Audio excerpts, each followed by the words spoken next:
Hello everyone, the Ondo Finance token has been on an uprise over the last day, and I guess if you clicked on this video you want to know what's behind the Ondo Finance token and what potential it has for the future. In this video I want to share with you all important information about the project itself. As always guys, we will have a look on the project itself, the team behind it and its tokenomics. So without further ado, let's get into it. But to understand Ondo's mission better, let's briefly talk about the merge between traditional finance and decentralized finance. Now, as it stands today, both traditional as well as decentralized finance have their setbacks. Traditional finance, despite its innovation over the past decade, is actually bombarded by accessibility issues and a scattered infrastructure. On the other hand, DeFi, despite its promise of transparency and efficiency, has largely remained a very closed ecosystem, with stablecoins like Tether being the primary bridge to the real-world economy. Now, this brings us to Ondo, which is set out to create institutional-grade products that connect the best of both worlds. Imagine tokenizing real-world assets worth over 867 trillion and bringing them onto the blockchain. That's exactly the profound transformation Ondo is heading for. Speaking of real-world assets or RWAs, Ondo's tokenized treasury is a great example of this trend, as they are expanding their offerings onto the Solana blockchain, marking a significant step forward in bringing traditional finance assets and the innovative potential of DeFi together. They have also recently extended their US Treasury-backed stablecoins to the Solana ecosystem. This not only widens the reach of these assets, but also adds them to the flourishing DeFi ecosystem, to projects such as Orca and Radium, all within the Solana ecosystem, improving liquidity and utility within the DeFi space. Now, this development is quite significant. You see, tokenized treasuries, which basically have led this year's RWA boom, are transforming the way traditional assets like bonds and credits are being used on blockchain platforms. You see, by tokenizing these assets, Ondo and other real-world projects are making the way for more efficient operations and reduced cost in financial transactions, which is an exciting proposal for both crypto firms and traditional banking giants such JP Morgan, Citigroup, and so on. And I'm sure you have seen the overwhelming positive market response to these developments.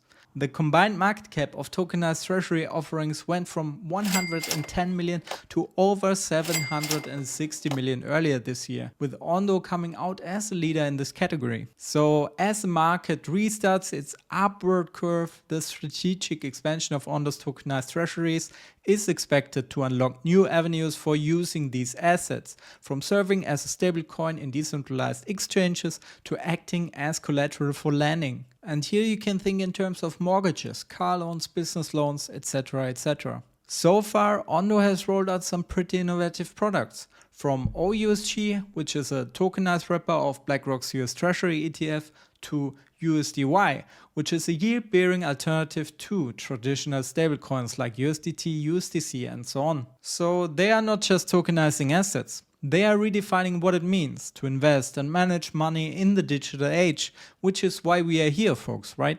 Take USDY for example. It's not just a stablecoin. Its reserves are verified daily and it offers most of its yield back to its holders. And it doesn't stop there. They are also building protocols like Flux Finance, which is a lending platform that supports tokenized securities on the Ondo bridge, which allows for cross-chain transfers of the Ondo token. Now, as you know, we have tons of innovative crypto projects in the RWA space. You only need to have a look on the CoinMarketCap list for RWA projects. So what makes Ondo stand out? By developing both the tokenized assets as well as the infrastructure to support them, Ondo is ensuring that these innovations are not just technically sound, but they are also integrated perfectly in the broader DeFi ecosystem, which a lot of projects miss actually. And they are not doing it alone. The Ondo ecosystem is a growing network of partners, from Solana to Polygon to emerging DAOs and other financial institutions like BlackRock, for example, all united in a mission to democratize access to institutional-grade finance. Next, let's introduce the team behind Ondo Finance, a group of accomplished professionals with diverse backgrounds in finance, technology, and entrepreneurship, steering the projects towards a bright future. First up, we have Nathan Alman, the founder and CEO of Ondo Finance.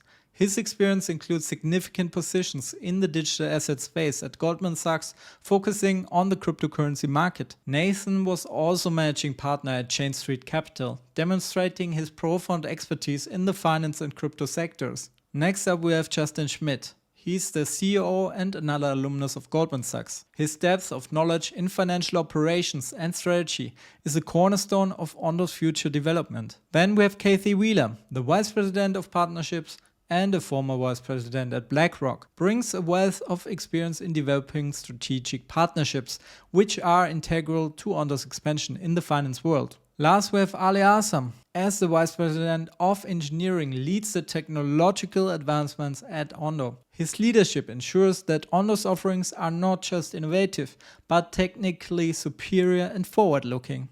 Next, let's dive into the tokenomics of Ondo Finance. At the core of Ondo's ecosystem is its token, designed to seamlessly bridge decentralized finance with traditional finance. At the moment, there are only around 10 to 20% of total token supply in circulation, which means that the actual market cap could be further diluted in the future. Furthermore, the actual fully diluted market cap is around 2 billion and therefore seems quite high. However, comparing it to the opportunity of tokenizing 867 trillion worth of real-world assets, the market cap is still quite low.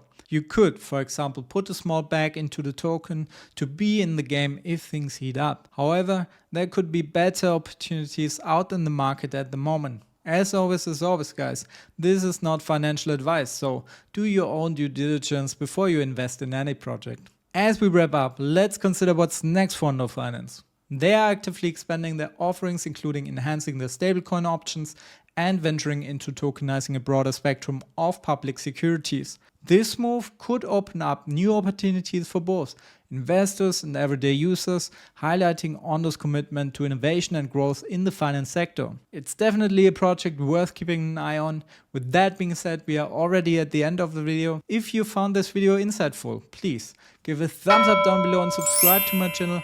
Until next time, your Cryptocat-Guru. Bye bye.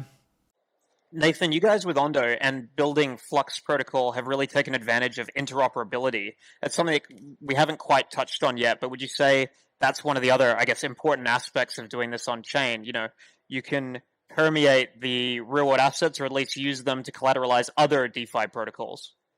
So, there's really two main practical benefits that we've identified for tokenization. One is 24/7 global peer-to-peer transferability on a real-time basis. So the other main benefit that I see is use in DeFi, which mostly means using tokenized assets as collateral for lending protocols, derivatives protocols, etc. And I think the best collateral for those sorts of activities is collateral that's highly liquid. And so because of that, we're pretty focused on public securities as the next big items in our roadmap.